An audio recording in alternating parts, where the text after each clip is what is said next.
Open markets are a priority for global growth. Marcos Troyjo is Brazil's Deputy Minister of Economy in charge of foreign trade and international affairs. And for decades, he has been facilitating openness in his work as a political economist, a social scientist, and diplomat. He joins us today to discuss globalization and what the future holds for re-emerging markets. Welcome, Marcos. Thank you very much, Professor Felipe Monteiro. It's a great honor to be here at INSEAD. So let's start with a broad question. What are the 2 or 3 main challenges economies around the world face in terms of globalization? Well, I see globalization as a set of characteristics that mark one specific historical period, but then those characteristics evolve.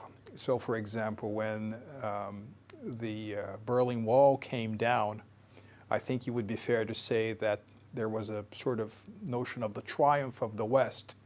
The idea is that free markets, a representative democracy, rule of law were about to spread without any kind of obstacles. There was the notion that the United States would be the hyperpower of the coming century because it no longer faced the opposition of the Soviet Union. An idea that innovation itself was the business of big firms. So innovation was very much seen as corporate reinvention. Only big corporations would have the necessary levels of budget for R&D to promote cyclical innovation.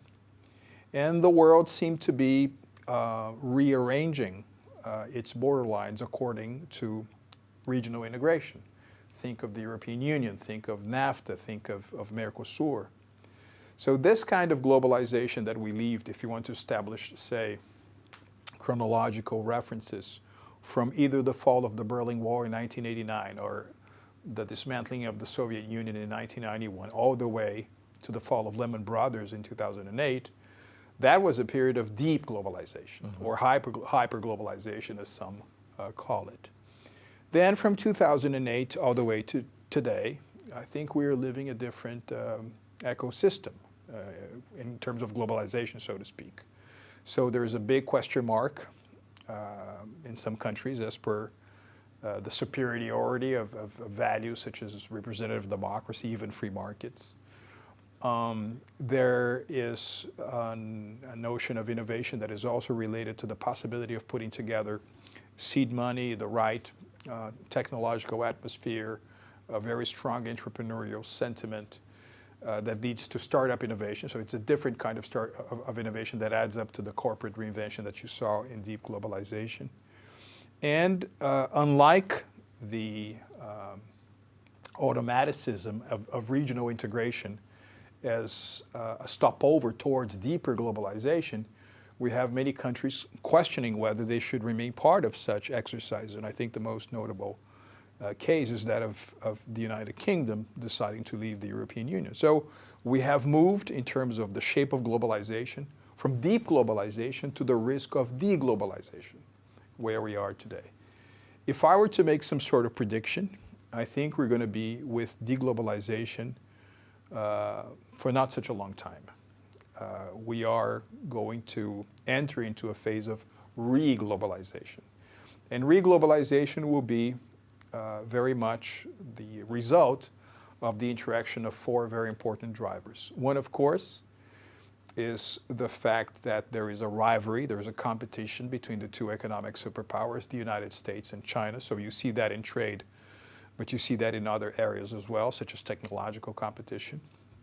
Hopefully, the competition will remain restricted to these areas and not move over to a geopolitical arena. There's also the rise of Asia, the continued rise of Asia, but we're no longer talking only about China. We're talking about other very important emerging players such as Indonesia, Vietnam, Pakistan, and particularly India.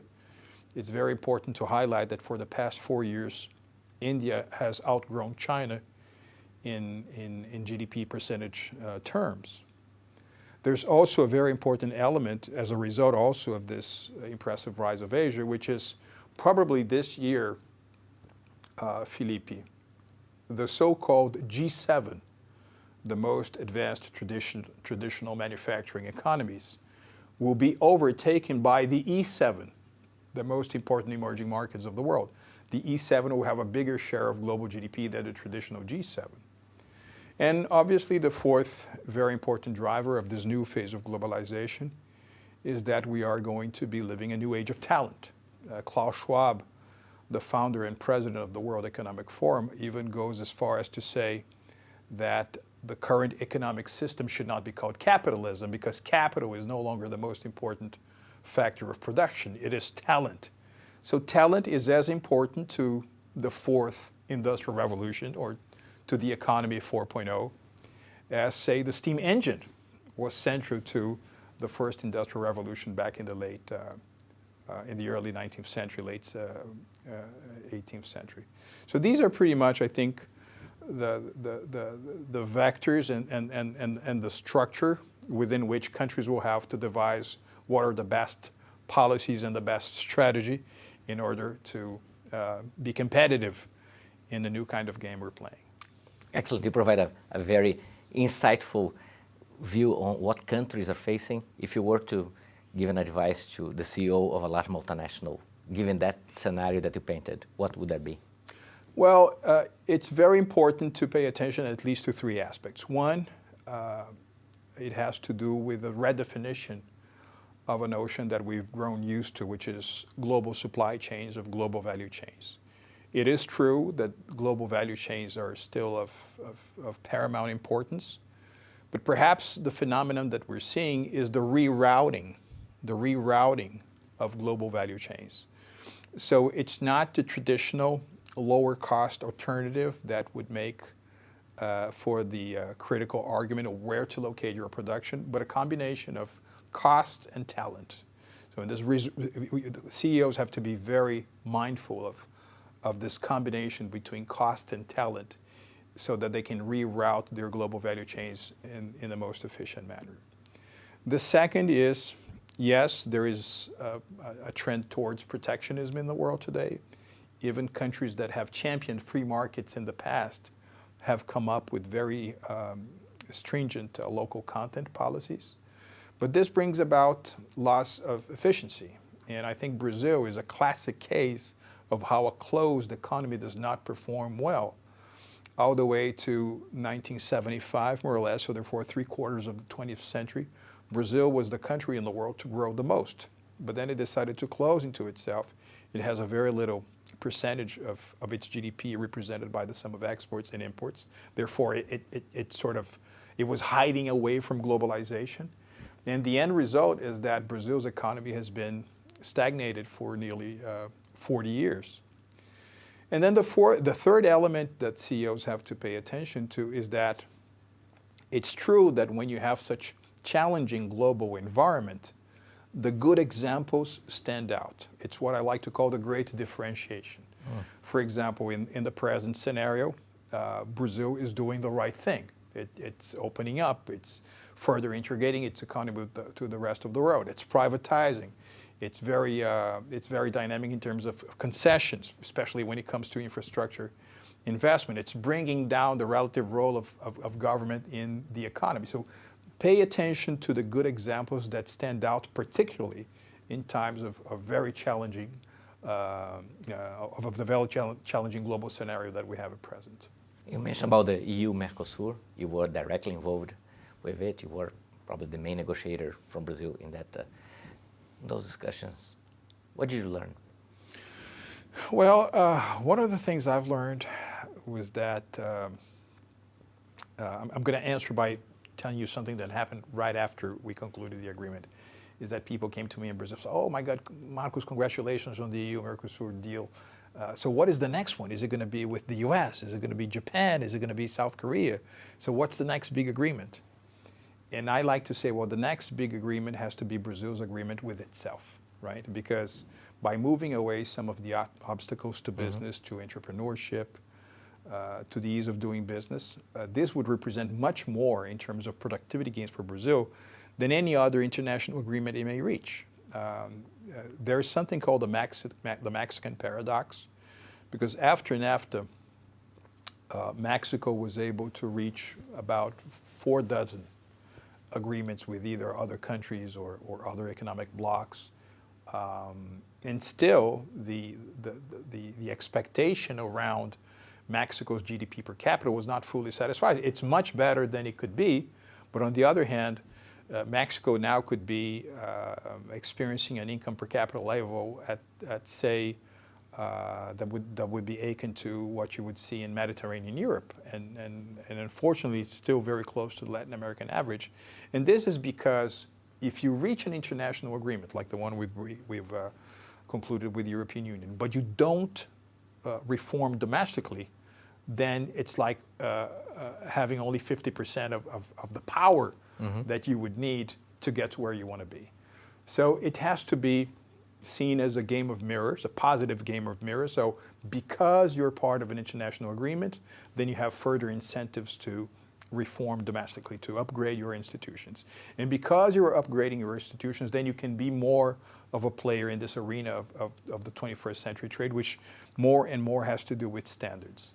And here I would like to establish a connection that I think is very important, because another distinguished feature of what we've been doing this past year has to do with Brazil's accession to the OECD, right? So the OECD is an organization about standards, about best practices. So as Brazil moves forward to become a full member of the OECD, this is a process through which Brazil is strengthened in terms of institution to participate in new trade deals. So yes, it's very important. I hope the agreement comes to operation as soon as possible. It's undergoing legal scrubbing now, then it's going to be translated to the different languages of the European Union and Mercosur. And I hopefully it will be very swiftly approved at both the European Parliament and the Congresses, the different Congresses in Mercosur countries. This is really a before and after situation for the countries in our region, because for years and years we were attached to the old import substitution doctrines that may have worked at some initial phases, but then later basically just produced stagnation and closed economies. So, and you mentioned the OECD. Recently, it was announced that the US would support Brazil's candidacy to join the OECD. What's your expectation in terms of timeline, and what's going to be the importance for Brazil? Well, this was great for us because the United States is the world's biggest economy, so it's also a big player in the OECD. And in December, not only the support was announced, but the support at priority level. So the United States now prioritizes Brazil as a candidate for accession to the OECD. In chronological terms, I think it would be fair to say end of President Bolsonaro's administration. We like to think of first administration, and he gets re-elected for a second 4-year mandate, so end of 2022. But the most important thing here that we could underline is that the top benefit for a country to become a member of the OECD is not necessarily having a chair to seat at OECD headquarters in Paris, but it's the institution perfectioning, it's the institutional upgrade that you experience as a precondition to become a member of the OECD. It's like, for example, I come to you, Felipe, and I say, oh, I'm going to run the half marathon this year. So if I decide to do that, I'm going to have to sleep better, eat better, work out. So when I finally run the half marathon, concluding the marathon is not the most important reward. The most important reward was what I got through in terms of health, in terms of physical conditioning, in terms of the good characteristics that have emerged in the process of shaping up to that challenge. Marcos, thank you very much. Thank you.